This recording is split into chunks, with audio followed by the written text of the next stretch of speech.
Wanted to take you through a quick walkthrough on some of the features of our Bobcat UV34XL UTV when we were in the market for a diesel side-by-side for our farm. There wasn't a whole lot of information available on the diesel units out there. I had personal experience driving with and working around a Kawasaki Mule that was diesel. Really impressed by it, really enjoyed it. Was hoping to find something that could go a little bit quicker at a little lower RPM, just for getting around longer distances. In this segment, I don't think there are a ton of options. I know Carryall makes an option. Kubota has their RTV1140. Kawasaki has their diesel Mule, which is a tough unit to find at dealers. Bobcat makes this, Bobcat sells this Bobcat branded Polaris. Polaris's version is the commercial XD model. The Bobcat and Polaris are both available in a diesel or gas motor. In our search for a diesel, that narrowed our options down. John Deere also produces a diesel Gator.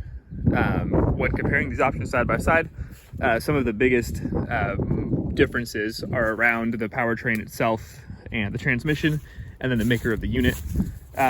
This particular model is manufactured by Polaris for Bobcat, shares a lot of its lineage with the Ranger line from Polaris, and also the commercial XD line of commercial utility vehicles that Polaris produces. Most of those are sold to governments, airports. You'll see them around tarmacs and stuff.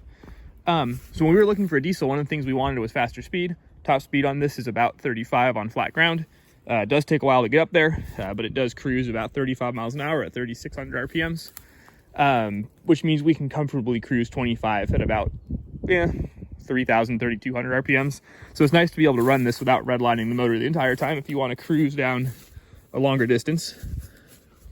Some of the other nice features that led us to settle on the Bobcat versus the Kubota or the Deere or the Mule was the versatility. It's a crew cab all the time, with a full-size bed all the time, unlike the Mule or the Kubota, which switch back and forth between single cab longer bed and then crew cab shorter bed. It does make the Bobcat a little longer overall. Turning radius suffers a bit. I find it worth the offset.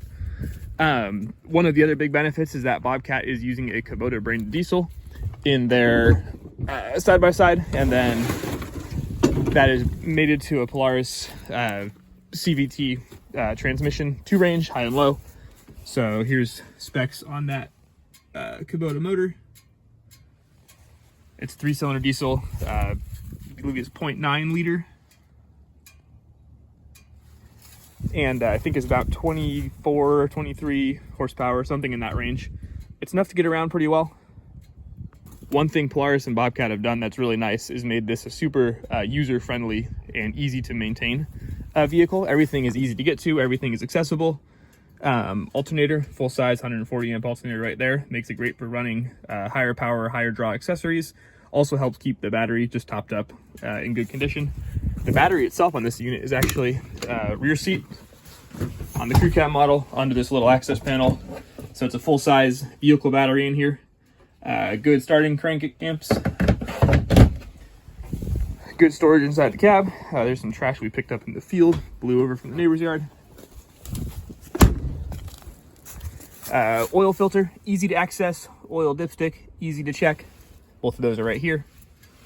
Turning around to the other side, air filter, fuel filter, both super easy to get to. Air filter's right here. It's a Donaldson type filter. And then fuel filter, water separator right there. Both of those can be changed with no tools. Bobcat was, or Polaris, I guess, was very thoughtful in how they laid things out and engineered things. For example, I had to pull this intake for the clutch assembly here to install a block heater a couple months ago.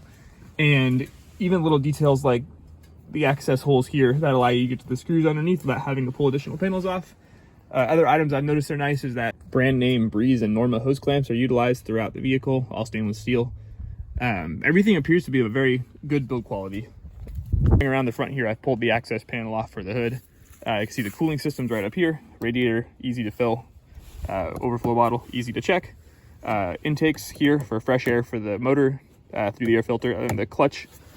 This is an aftermarket turn signal kit I put in. Really is an off-the-shelf installation if you're ever looking to add turn signals to your Bobcat or Polaris Commercial XD. This was an off-the-shelf product from XTC Power. All that had to be done was just swap the green and yellow terminals here versus what's coming out of the controller. And that was just to make sure the right turn signal comes on when you put the right signal switch on. It was reversed with the factory wiring. This power panel is a nice option. It's got 112 volt power from the battery. When you pull these, there's actually 3 terminals in each one. I guess this is the Polaris pulse system. So you have your ground, of course, and then you have a switched hot and then a constant hot. So depending on how you wire your accessory plug to these MetroPack connectors, determines how that plug will function. Really easy to pull power and accessories. Good raceways and grommets here for passing wiring through. Horn was an add-on as part of that turn signal kit. Coming inside, everything's laid out pretty much like you'd expect for a side-by-side. One thing I'll note on that XTC turn signal kit is that the width of these switches actually makes it so you can't put them side by side in these cutouts that Polaris has put here for you to use. View here, USB port, 12 volt power, some kind of diagnostic communications tool. I'm not sure. Oh, maybe it's power for a battery tender. Not totally sure. Just recently installed the heater kit. Was probably worthwhile. Once you add a windshield, you really need the heater primarily for the defrost function. Otherwise, the window gets pretty hard to see through. I will say that the glass windshield would be considerably better than the poly windshield. We've been very careful to not scratch this, and it's ended up incredibly scratched after just a 1.5 years or so of service. So that's what we got in here. Something they've done is lots of cup holders, lots of storage. Water bottles can go here. Prior to adding the heater, actually, there's much more storage in that compartment, but once you add the heater core, that area is mostly taken up by heater core. There's storage space underneath driver's seat. Something you can do, actually, there's a little seatbelt switch that if you have your seatbelt unbuckled, there's a light on the dash, and if you're like me, having a light on the dash bothers you, you can just put together a little MetroPack connector with a loop. Just jumps the switch, makes it think it's buckled.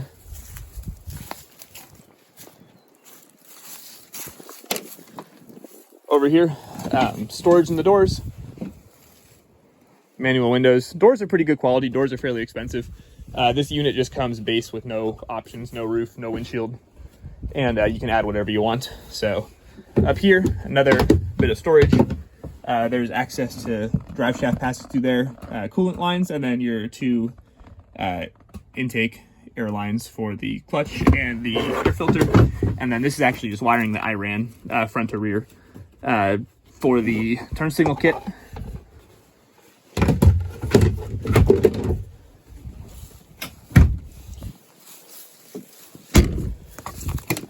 Similar functionality in the rear seat with the storage.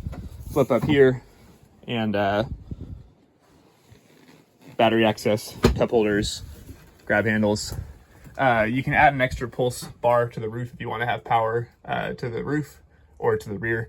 We're running our light bars and our dome lights off of that. The Polaris accessories seem to be fairly good quality. Bumper, built well, reasonably priced. Installation of it makes the hood fairly tricky to open. Kind of got to pry it just right to get it open because the bumper does interfere with the hood a little bit. Just right here. Could probably trim that down. Hasn't been too big of an issue. Put this back down. In the back here, nice hitch setup, 2,500 pound towing capacity, 1,250 pound payload capacity, LED brake lights, stop lights, flashers, turn signals. These 2 lights I actually added. There's a pre-wire for a reverse beeper, so I tapped into that to just put some reverse lights on. Just kind of tucked those up in here, and that way they can open and fold down with the gate. Really nice to be able to just shift it into reverse even with the engine off and have some good work lights on the back there. Another nice feature with this being diesel, and Polaris and Bobcat actually ended up squeezing an 11.5 gallon tank onto this vehicle. So I don't know how many hours it runs on a tank, but with 11.5 gallons of fuel, I've probably filled this up maybe 4 or 5 times in close to 300 hours. So it really does run very efficiently and get around quite a distance on a little bit of fuel. Another nice thing about it being diesel is that you can just fill it up with the fuel from the tractor tank or the transfer tank, or however you store fuel around your property. Talk about a few more pros on this unit before we start talking about some of the cons. It's really easy to operate. Our kids are able to go out, get firewood, get animal feed, move it around the property by themselves without us having to be involved. Brakes work well, engine braking works well.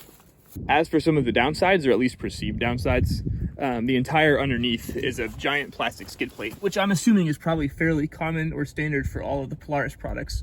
So I was skeptical of that at first, but so far I haven't had any issue. We've hung up on it a number of times and it just slides like a belly pin and hasn't cracked or broken anywhere. One other item that I find annoying is, let me start this up here. See if you can hear quite a bit of rattling from these seat hinges, and this rear one as well at idle. I'm sure that there's something I can figure out to quiet that down, but haven't had time to do it yet. So let me start this up, just see if we can get a sound of that.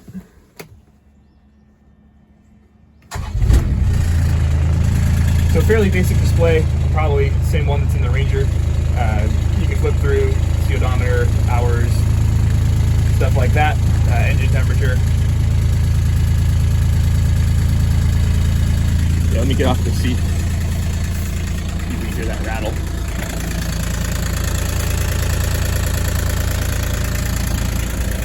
So all in all, it's a good runner, does good work around the farm. We're able to tow a trailer pretty well with it. We use it to move a coupe around, use it to move our flat trailer around, water tank around. Easy to operate, appears it'll be reliable, has all the ingredients to be a reliable, dependable unit. Is there anything else you want to know about this? Feel free to drop a comment or question in the comments, and I'll get back to it whenever I can. Not really making this to be a YouTuber, mostly just to share information that I've gathered from firsthand experience with this, given that there was very limited information available on this unit on the web when I was searching. So hope this is helpful for somebody. Y'all have a great day.